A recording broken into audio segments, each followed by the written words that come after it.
Et bien le bonjour à tous. Voilà, nous sommes le 19 janvier. Là, dans quelques jours, ça sera le nouvel an, chinois. Donc, apparemment, on a jusqu'au 31 janvier pour se souhaiter la bonne année. Et puis, c'est tombé bien pour le 25 janvier. On va pouvoir se souhaiter deux bonnes années. La bonne année occidentale avec le calendrier grégorien et avec le calendrier chinois. Et pour ça, pour aujourd'hui, pour nous en parler, on vient d'apercevoir Afang Wang, qui est traductrice-interprète franco-chinois ici dans le département du Var. Donc, traductrice-interprète, ça veut dire, voilà, on va aussi bien sur des conférences, des séminaires, des sites internet, des ouvrages, des livres, et elle nous parlera de tout ça, mais surtout, justement, on l'a invitée pour qu'elle nous éclaire un peu sur ce nouvel an chinois et l'occasion pour nous qu'elle nous en parle. Bonjour Afang. Bonjour. Bonjour, tu es stressée, toi? C'est vrai, c'est la première fois à la télé. Donc voilà. Tu es très stressée, tu vas voir, ça se passe très bien. Ok. Et en plus, voilà, regarde, on t'a mis 3 beaux jeunes hommes en face de toi pour te déstresser. 4. Ah, c'est gentil de me mettre dedans, tu es adorable. Et c'est le caméraman qui est derrière. Ah, pardon. Alors, ah zut, allez, non mais tu as raison, c'était pas moi, je m'étais pas trompé alors. Et puis voilà, ben là on vient d'entendre Franck Gualco justement. Ben voilà, mesdames et messieurs, avec le nouveau format, on a la chance de pouvoir avoir 3 chroniqueurs chaque semaine. Là justement, toute cette semaine, on a ce trio qui nous a accompagnés. Franck Gualco, bonjour. Bonjour. Dans le nouveau format, c'est quoi? C'est un grand temps? Mais tu sais quoi, toi côté beau gosse, je te réserve quelques surprises. Parce que voilà, grâce à Sébastien. Ouais, je pense que c'est pas des surprises. Sébastien Lyotard, notre réalisateur, qui aime à s'arrêter sur toi de temps en temps. Et, oui, je sais bien, je sais bien. Ça te calme d'un coup. Regarde. Ça me calme. Regarde le beau gosse. Voilà. Bon, passons. Stéphane. Ouais, c'est ça, il a l'œil vif, il a raison, quoi. T'as l'œil vif là-dessus. Oui, on voit que tu es un penseur. Tu fais un peu le côté penseur, quoi. Oui, c'est ça. La truffe bien chaude. C'est la grenadine, en fait, qui me... Tu vois, la concentration sur le verre de grenadine. Stéphane disait la truffe bien chaude. Bonjour Stéphane. Bonjour. La truffe bien chaude. Oui, l'œil vif, le poil luisant, la truffe chaude. Voilà, c'est notre animal, Franck. Voilà. Bonjour Florent. L'homme est rare. L'homme est rare. Bonjour. Bonjour Philippe. Alors toi aussi, n'hésite pas parce qu'on a des tas de questions, je pense, sur le Nouvel An chinois. Tu sais c'est quelle année, toi, cette année, le Nouvel An chinois ou pas, toi? Il me semble que c'est le rat. Exactement. Et j'ai même ouï dire qu'il était de métal. Exactement. On vient de quitter le cochon. Et ben voilà. On a quitté le cochon, Franck. Ça va, on est dans le ragondin. Ah voilà, c'est ça. Maintenant, ça veut dire quoi, on a quitté le cochon, Franck? Parce que c'est l'année du cochon. Non, mais Franck, parce que je lui passe la parole, parce que je voudrais qu'on parle de sa chronique du jour, surtout. Ah oui, chronique du jour. En fait, moi, je vais vous emmener pas loin d'ici. En fait, on va être dans les Alpes-Maritimes, entre les Alpes-Maritimes et le Var. Du côté de Caille, je vais vous emmener pour une découverte souterraine. Très bien. Donc quand tu dis pas loin d'ici, parce qu'actuellement, maintenant, on est dans des studios, entre guillemets, provisoires, avant d'avoir nos vrais beaux studios professionnels qui vont arriver pour le téléspectateur quasiment au mois de février. Donc voilà, donc on est à Mandelieu actuellement, donc on n'est pas dans le Var, mais parce qu'on a nos studios qui sont tout à côté, qui se préparent et voilà. D'accord, on va pas être trop loin, mais sous terre. Exactement, sous terre, la sous-terrata. Et là, tout de suite, on va aller au Nouvel An chinois. Alors, écoutez, est-ce qu'on dit bonne année quand même en Chine quand c'est le Nouvel An chinois? Est-ce que c'est une expression qui s'emploie? Oui, bien sûr. On dit 新年快乐. Tout d'abord, je vous souhaite bonne année. Mais vous êtes déjà en 2020, mais en Chine, on est encore en 2019. Exactement, tu as raison. On est déjà. Je me trompais pas tout à l'heure quand je disais qu'on est en année du cochon encore alors. Oui, voilà, c'est ça, l'année du cochon. Le Nouvel An chinois, c'est assez curieux parce que c'est jamais le même jour finalement. Non, ça tombe toujours, je pense, entre le 19 janvier jusqu'au 21 février, si je n'ai pas dit de bêtises. C'est ça, à peu près, entre le 19 et 21 janvier et le 20 février. C'est sur le calendrier lunaire, voilà. On parle de Nouvel An chinois, il n'y a pas que la Chine qui fête cette fête, voilà. Il y a quoi comme... Il y a d'autres pays asiatiques comme le Japon, Corée, Vietnam, Singapour, Malaisie, Indonésie. Je pense qu'eux aussi, ils célèbrent également le Nouvel An lunaire. Nous, on parle de Nouvel An, mais je crois que c'est le mot printemps que vous employez, vous, plutôt, non? Oui, on l'appelle Chunjie aussi. Voilà, c'est la fête du printemps. Voilà. Je vois que vous connaissez très bien. je prépare un petit peu quand même, justement. Voilà. Donc, je connais pas si bien et peut-être pas mieux que toi, parce que j'allais dire, toi, c'est vraiment tu es d'origine chinoise. Tu es en France depuis un moment aussi. Tu as fait des études ici en France, etc. Et aujourd'hui, dans le département, tu professes en tant que traductrice, interprète notamment. Et finalement, tu connais bien la culture franco-chinoise et voilà. Et tu aides à faciliter les liens entre la France et la Chine, notamment. Je me présente, si vous voyez. Je m'appelle Afang Huang. Voilà. Je suis chinoise, voilà, 100% made in China. Ah oui, tu es vraiment une made in China, voilà, c'est ça. Actuellement, j'habite dans le centre du Var. Je suis auto-entrepreneur. J'ai une autre entreprise de traduction, de communication. Je suis interprète, traductrice. je suis la relation intermédiaire entre l'interlocuteur chinois et francophone. Et là, on voit quelques images justement de ton métier, parce que d'un seul coup, ton métier, c'est aussi la rencontre. C'est-à-dire qu'apparemment, il faut de l'eau chaude quand on rencontre des Chinois, non? Il faut de l'eau chaude quand on rencontre des Chinois, non? Oui, oui, c'est très différent, voilà. Ça veut dire, c'est quoi? Parce que tu me disais que c'était important d'avoir de l'eau chaude. C'est quoi ce rituel de l'eau chaude? C'est une habitude, parce qu'on n'a pas d'habitude de boire l'eau froide directement qui sort de robinet, parce que ça m'arrive aussi souvent quand j'ai accompagné des délégations qui viennent de Chine. Par exemple, voilà, la dernière fois en novembre, nous sommes allés à Genève, quand le serveur passe nous demander qu'est-ce qu'on voudrait boire. Et beaucoup, tous, ils ont sorti leur thermos et de l'eau chaude. C'est plus une habitude de boisson, finalement, c'est se dire que quand on reçoit justement des hôtes chinois, c'est penser à leur servir de l'eau chaude. Voilà, oui. C'est pas souvent quand même du thé. Oui, du thé, et l'eau chaude, bouillant, ou quelquefois avec l'infusion, parce que voilà, quelquefois, justement la dernière fois, le serveur, voilà, merci. Il a trouvé un morceau, il croyait que c'est le thé, c'est le reste, au fond de thermos. Il a jeté. En effet, c'est la directrice, elle aime bien boire l'infusion avec l'eau chaude, avec cette plante. J'ai cru que. Vas-y, oui, mais là, tout à l'heure, en parlant, j'ai vu passer les photos. La première photographie, j'ai cru reconnaître Lionel Cavin, dont je parlais par rapport. Donc, c'est un ami, un paléontologue du musée de Genève. Là, voilà, il est au centre, là, avec l'écharpe orange. Donc, spécialiste des poissons fossiles. Et c'est avec lui que j'ai travaillé par rapport à des découvertes dans le Var, et donc un très grand paléontologue qui a également travaillé avec beaucoup de... Et là, logiquement, c'est à l'occasion d'une rencontre franco-chinoise, justement, que tu es intervenu, là, je pense, à Fang. Oui, voilà. Oui, on me voit sur la photo. C'est pas en France, c'est à Genève. J'ai accompagné la directrice du Muséum d'histoire naturelle de Zhejiang. Actuellement, c'est le plus grand musée d'histoire naturelle en Chine, dans le but d'échange dans le domaine de l'éducation publique. Et voilà, ça passé, la photo tout à l'heure, c'est à Genève avec le conservateur Lionel Cavin. Ça, c'est en Italie. Oh là là. Voilà, on a visité le musée, on a parlé des expositions temporaires et sur le thème de prédation. Et voilà. Moi, j'ai envie de revenir peut-être à ce nouvel an chinois, justement, et raconte-nous un peu ce nouvel an chinois, parce que c'est un peu pour ça, avec ta connaissance justement de traductrice-interprète, et avec cette connaissance finalement des deux cultures et de la rencontre d'eux, ce nouvel an chinois, on le connaît peu chez nous finalement, c'est devenu quelque chose d'un peu folklorique, alors qu'il y a des rituels et des choses extrêmement importantes. Et là tu as amené de la calligraphie, parce que et tu nous as écrit bonne année en plus en chinois, justement, parce que pareil, la calligraphie fait partie aussi de ce nouvel an chinois, et de à cette occasion-là, chacun devant sa porte calligraphie quelque chose, non? Oui, bien sûr. Le nouvel an chinois, en effet, c'est le premier jour du premier mois du calendrier chinois. Et c'est une occasion de retrouvailles. Voilà, beaucoup de Chinois privilègent cette fête pour se trouver en famille. Et tu le dis parce que le plus important dans ce nouvel an, c'est vraiment une fête de famille, c'est vraiment une réunion de familiale, ça. Oui, oui. Mm. C'est pas un côté festif. Et tu peux nous en parler un peu plus encore? Qu'est-ce qu'il y a à part la calligraphie devant les portes? Qu'est-ce qu'on met devant les portes, justement? Oui, parce que pour le Nouvel An chinois, il y a beaucoup d'activités, parce que la Chine est grande. En général, voilà, les activités plus importantes sont, par exemple, décorer la maison. On va coller... Voilà. On va coller des tuilian sur le montant de la porte d'entrée. Tu as dit comment? Tuilian. Ça veut dire quoi? Tuilian, c'est une paire de lignes. C'est ce qu'on voit à l'écran.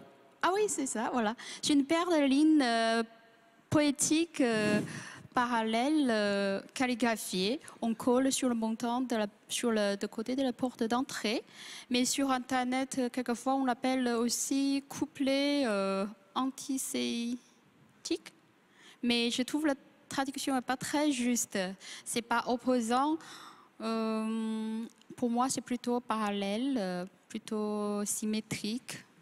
Et ces décorations ont des symboles particuliers? C'est censé porter bonheur éventuellement ou Oui, oui, en général, c'est porte-bonheur, pour la chance, pour la prospérité, pour la santé, également, toutes les bonnes choses. Cette année, on voit le rat qui est là, qui est l'année du rat, finalement, le rat de métal. Pourquoi il y a des années rat de métal, il y a d'autres rats qui apparaissent à chaque fois ou pas, selon les années? Oui, parce que chaque nouvel an chinois, chaque année chinoise, associée à un des 12 signes du zodiaque chinois. Et aussi, il y a des, comment on appelle ça, les rameaux terrestres. Parce qu'il y en a aussi qui est lié à 5 aliments. Les 12 animaux, je pense que vous connaissez tous, c'est un certain ordre. Et après, les 5 aliments, c'est le La terre, métal, le feu. terre, feu, l'eau et bois. Voilà. Donc ça tourne chaque 60 ans, ça répète. Est-ce qu'on peut dire que ça reflète un petit peu l'ascendant dans l'astrologie européenne, par exemple, les 5 éléments? On est rat de métal ou rat de bois ou rat de feu? Oui, mais ça, je crois que c'est les spécialistes qui calculent. Moi, je ne sais pas, je sais 2020, c'est l'année du rat de métal. Voilà, ça je le sais, mais le reste, ne l'interroge pas sur l'astrologie, N'allons pas trop loin. C'est pas son domaine. Non, c'est finalement chacun d'entre nous aussi pareil, quand vous fêtez les années, tu sais très bien que le rat de métal, à la fois prochaine, ça sera peut-être le rat de feu, mais c'est dans une 60aine d'années que le rat de feu réapparaît, c'est ça. C'est-à-dire que là, intéressant, l'année prochaine, ça sera celle du buffle, juste après, ça sera le tigre, après... Voilà, après le lapin, Exactement. après le dragon, Enfin, safari, serpent, Le dragon, c'est quand? serpent. Ah, le dragon, moi je suis impatient d'être au dragon. Après, cheval, chèvre, c'est coq. Et là, justement, là-dessus, je te parlais du dragon. Non, singe, coq, chien, cochon. Voilà. Parfait. Tu les connais tous par cœur. Moi, je connais tous les mois de l'année. Ça, je ne saurais pas le faire dans le bon ordre. Vas-y, Stéphane. Merci. Moi, il y a quelque chose qui me frappe là. Donc, quand on parle des 60 ans qui reviennent, donc c'est 60, c'est-à-dire que c'est un calendrier sexagésimal.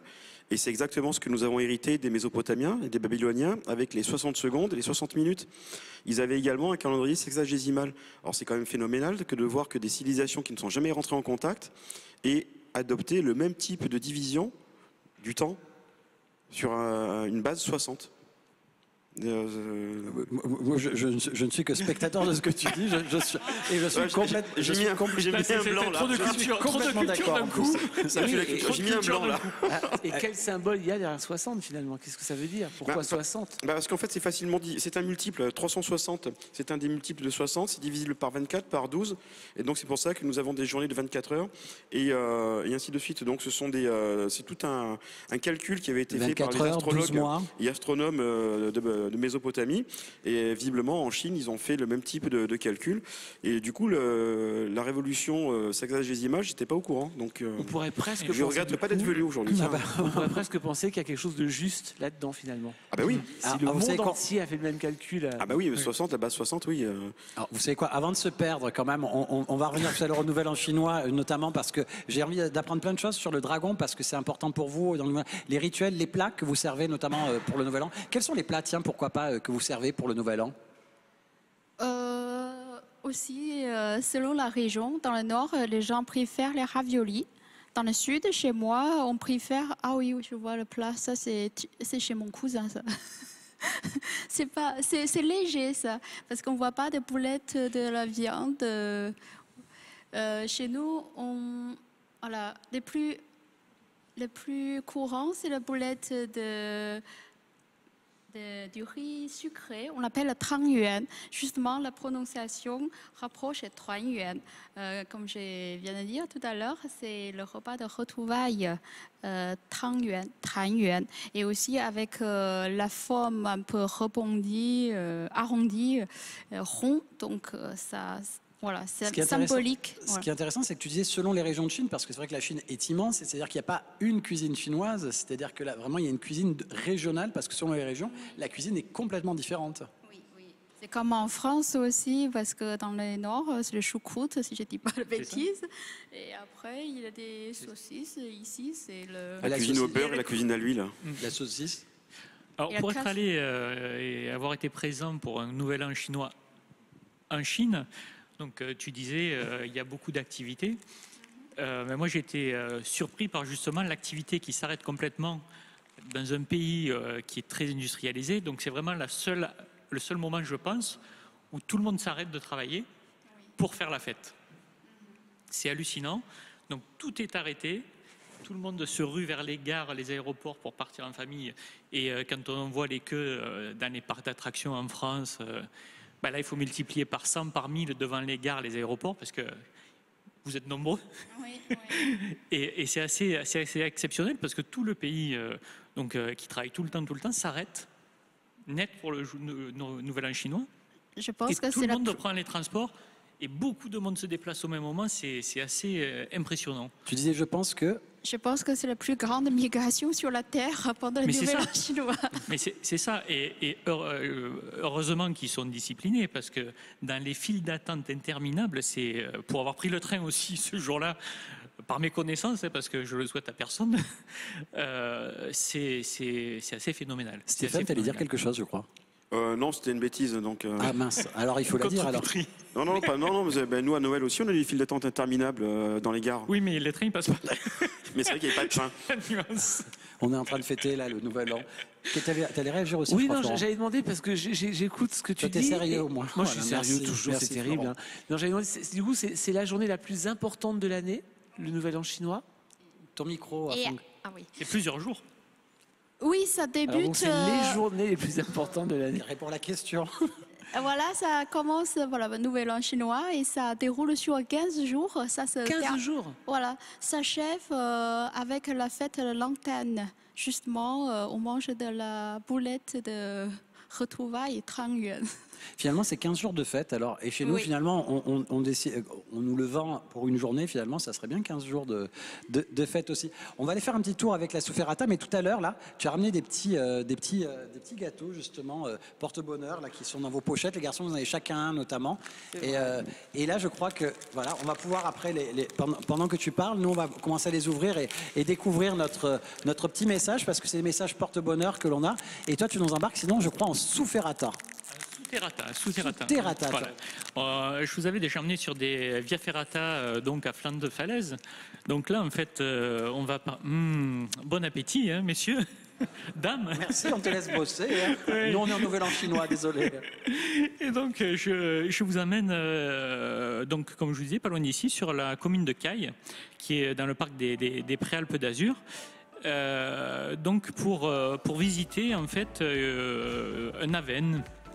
Un aven, c'est-à-dire qu'en fait, on va descendre dans un aven sous terre directement pour parcourir des grottes sur des aménagements, en fait, pont de singe, câblage, et vraiment découvrir le cœur de la terre.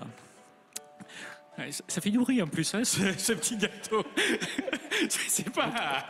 Surtout on t'écoute. C'est pas déconcentrant. Donc avant de se lancer dans le trou, hein, puisqu'on descend directement de 42 mètres directement. Donc on passe un petit test en surface.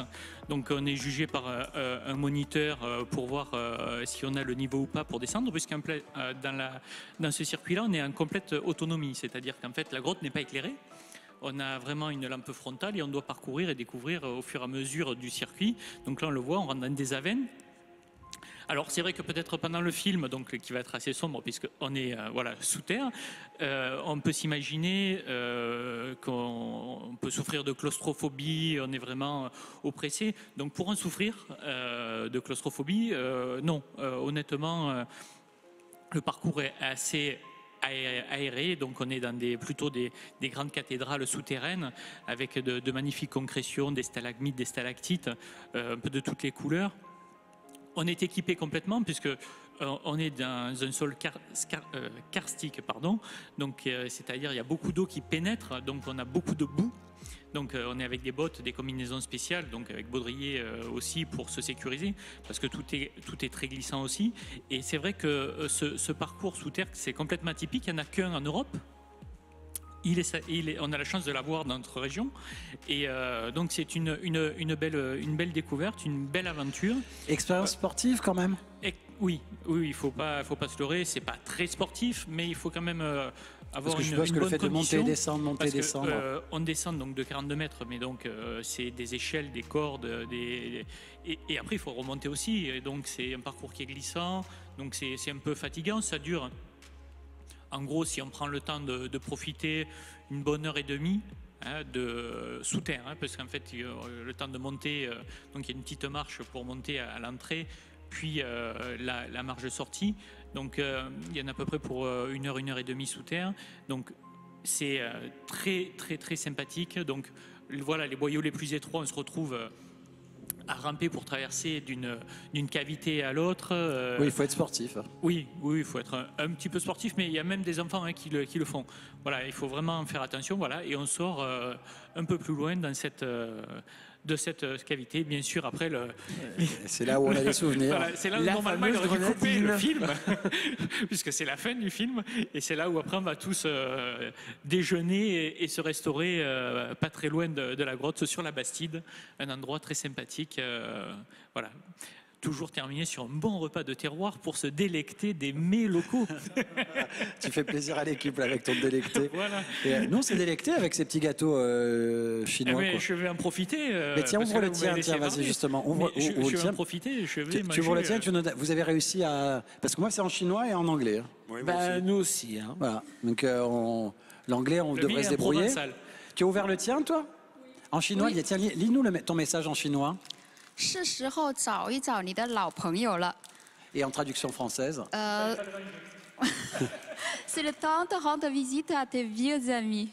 Ah, c'est le temps de rendre visite à des vieux amis. Les messages sont assez sympas. Vous avez quoi, vous, les garçons Bah, moi, je me pose quelques questions, vu que c'est toi qui me l'as donné. Le monsieur qui vous a donné le gâteau, vas-y, dis la Ben suite. voilà, et mon message, c'est planifie ton travail méticuleusement pour avoir. Je comprends pas trop la fin, en fait.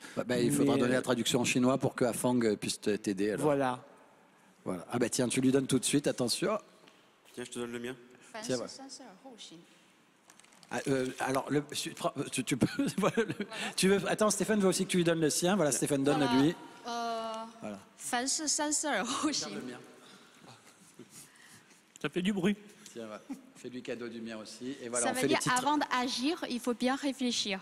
Voilà. Afin d'agir, il faut bien Alors, je sais réfléchir. pas si c'est un message personnel, finalement, Voilà. mais je le prends comme Qu'est-ce qu'on a tel. pour Stéphane Oh, je sais pas, c'est lequel j'ai un peu. Oh, il s'en souviendra.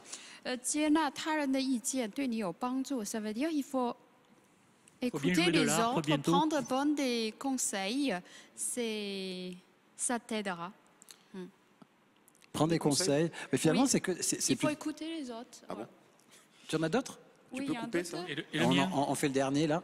Ah, le dernier, c'est une surprise qui va t'arriver. Ça, c'est pour C'est toi. pour moi. Eh, voilà. Nouvelle cavité. Elle est où Moi, c'était une histoire de. Voilà. Eh ben voilà, surprise. Ouais, Voilà. Mais ça, c'est pas une surprise. Et toi, Philippe, on n'a pas vu la tienne. Hein Voilà. Et la non, tienne justement, je. Ah, elle est mélangée dans celle-là. Non, mais je lui ai donné. Mais non, c'était pas celui-là, le mien. C'était un truc d'opinion, je sais pas quoi. Je me souviens plus ce que c'est. Il y a encore Mais c'est pas grave, t'inquiète pas, on va pas faire 10 minutes dessus. Moi, ce que j'aimerais, puisque tu nous as amené quelques objets notamment. Ouais, c'est le temps de corriger des erreurs que tu as commis avant. Voilà. Bon, bah, je corrigerai tout, c'est promis. Et, T'as des choses à te faire pardonner.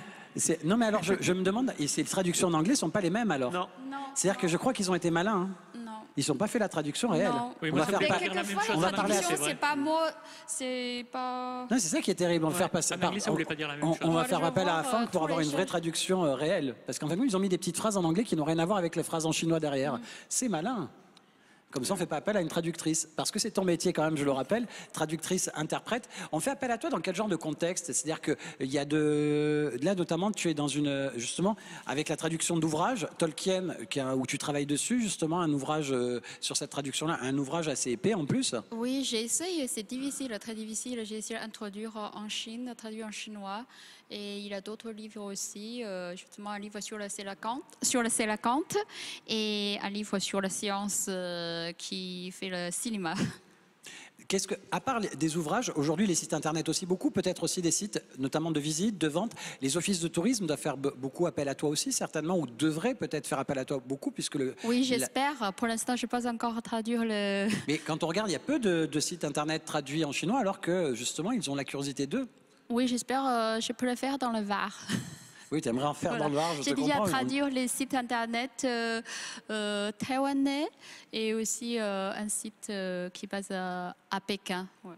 Dans le monde professionnel, tout ce qui est séminaire professionnel, déplacement, accueil, est-ce qu'il y a des rituels ou des choses vraiment un peu différentes à connaître justement quand on accueille des professionnels chinois pour, je ne sais pas, du domaine commercial, industriel ou autre? Oh, non, on est assez ouvert en général, voilà. On s'adapte. Voilà, ça m'arrive déjà à accompagner plusieurs fois des délégations en Chine et en France, en Suisse, en Italie aussi, voilà. Je suis déjà... Accompagner des délégations françaises en Chine. J'ai été contactée, pas encore, j'ai été contactée par un groupe de commerçants qui compte aller en Chine pour établir des relations, des partenariats commerciaux dans le courant 2020. Dans le département, en fait, on a beaucoup de vignobles en fait qui commercent avec la Chine maintenant. Et c'est vrai que peut-être une idée, aller rencontrer justement ces personnes dans les vignobles, parce qu'il y a vraiment des relations qui se passent entre la France et la Chine au niveau du rosé de Provence. Alors, c'est de l'alcool, je ne sais pas s'il faut dire quelque chose, l'abus d'alcool est dangereux pour la santé ou pas, mais en tout cas, c'est vrai que tu pourrais te rapprocher un petit peu de toute cette profession. J'ai parce déjà... qu'ils sont vraiment actuellement en train de chercher à prospérer sur la Chine à ce niveau-là. J'ai déjà traduit des documents pour le domaine de Brigue qui se trouve au Luc. Peut-être tu le connais. Voilà. Ce n'est pas une attraction en effet, c'est la relecture. Je pense que les stagiaires ont déjà traduit certains documents. Et après, voilà, j'ai fait la retraduction. Et j'ai déjà intervenu dans des domaines... Finalement, voilà. C'est ça, ton quotidien, c'est ça aussi, c'est-à-dire du commercial, ça va être du lien avec les professionnels, de l'accueil de professionnels, ça peut être de la visite guidée, ça peut être de la traduction d'ouvrages littéraires, ça peut être du site web, comme on le disait. Finalement, c'est un métier assez riche qui te permet finalement d'être tantôt tranquille à la maison, finalement, ou en rencontre avec des entreprises et des milieux professionnels complètement différents. Ça doit être intéressant en plus. Oui, je touche un peu de tout. Mon domaine d'activité sont variés et nombreux. Voilà. Je vous invite à consulter mon site internet. Voilà, www.ha, c'est HA, c'est l'initiale de mon nom et prénom, tiré du 6, intracom.fr. Intracom.fr, c'est marqué sur l'écran, HA comme Afang. Huang Afang, tiré du 6. C'est marqué, regarde, c'est marqué, oui, ils peuvent le lire. Ah, ok. Voilà, j'ai déjà intervenu dans le domaine de viticole. Dernière question. Le travail de traductrice, est-ce qu'il va... commercial et l'échange culturel. Bon, et juste, est-ce qu'il y a aussi un aspect finalement de lien culturel entre une délégation chinoise par exemple et le pays, la France qui les reçoit? Parce qu'il y a des codes différents au niveau de la culture entre la France et la Chine par exemple, pour éviter qu'il y ait des erreurs. Là, on n'aura pas le temps de répondre à tout ça. Non, tout à l'heure, elle disait qu'ils étaient accueillis, voilà, il y avait pas mal particulier. Est-ce que son travail, c'est aussi ça? Oui. Est-ce que c'est aussi de permettre que l'accueil se fasse le mieux possible? Oui, la première idée que je viens dans la tête, par exemple, les chiffres. Comme vous n'aimez pas les 13, en Chine, on n'aime pas le chiffre 4. Parce que 4, 4, ça reproche la prononciation, ça reproche celle de la mort. Du coup, Tu sais quoi? Tu avais 4 garçons avec toi dans l'émission. Oui. Il n'y a que 3 chroniqueurs. Il y a que 3 chroniqueurs. voilà. Bon, allez, on souhaite une bonne année à tout le monde en chinois. Comment tu disais déjà? 新年快乐. Xing Kawen. Voilà, on en est à nos prémices. Merci à tous les 4. Merci à Fang Wang, justement. Elle nous a donné son titre tout à l'heure. ha-intracom.fr. Merci Franck. Merci à toi aussi, Stéphane. Merci Florent de nous avoir accompagnés toute cette semaine. Et un grand merci à toute notre équipe aussi de nous avoir accueillis ici. Et puis, etc. Merci à tous et à très bientôt dans la grande émission.